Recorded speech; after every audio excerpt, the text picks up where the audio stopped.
প্রকৃত ভূমিহীনরা তাদের ভূমি পাবে, তাদের জমি পাবে। ইনশাল্লাহ আগামী শীতকাল নাগাদ আমরা এই প্রক্রিয়া শুরু করব প্রশাসন সহকারে ইনশাল্লাহ। বন্দোবস্তের ক্ষেত্রে ভূমিহীনদেরকে প্রাধান্য দেওয়া হবে ইনশাল্লাহ। আপনারা দেখেছেন বিএনপির সময়ও ভূমি বন্দোবস্ত হয়েছে, প্রকৃত ভূমিহীনরা ভূমি পেয়েছে? আওয়ামী লীগের সময় হয়েছিল, তারা পেয়েছে? কিন্তু আমি কথা দিচ্ছি প্রকৃত ভূমিহীনরাই ভূমি পাবে ইনশাআল্লাহ। আপনাদের এখানে সর জাগলা নিয়ে অনেক কথা শুনি, আপনাদের কাছ থেকে কেউ যদি কখনো টাকা চায় সর জাগলার জমি বুঝে দেওয়ার ক্ষেত্রে, আপনারা কোনো টাকা দিবেন না। যারা দেন, আজকে আমি এখানে বলে গিয়েছি টাকার বিনিময়ে কোনো জমি হবে না। যে জমি হবে সেটা সরকারি ফি নিয়ে সরকার বন্দোবস্ত দিবে, সুতরাং কারো পাঁদা পা দিবেন না। যে আপনাদের কাছে ভূমি জমি দেওয়ার নাম করে টাকা চাইতে যাবে তাকে ভেদে রাখবেন, যার নাম বিক্রি করে চাইতে যাক। প্রকৃত ভূমিহীনরা তাদের ভূমি পাবে, তাদের জমি পাবে।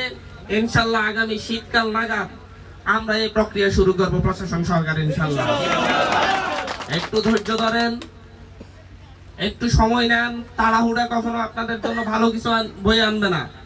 এর আগে কথা দিয়ে গেছিলাম যে হচ্ছে নিমতলির জমিগুলো বুঝিয়ে দিব, যাদের নামে কাগজপত্র আছে তাদেরকে।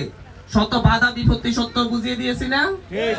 আজকে এখানে কথা দিয়ে যাচ্ছি, আশপাশে যতগুলো সর আছে বন্দোবস্তহীন, সেই সরগুলো সরকারি ভূমি মন্ত্রণালয়ের মাধ্যমে আমাদের হাতিয়ার প্রকৃত গরিব দুঃখী ভূমিহীন মানুষের নামে বন্দোবস্ত দেওয়া হবে ইনশাল্লাহ।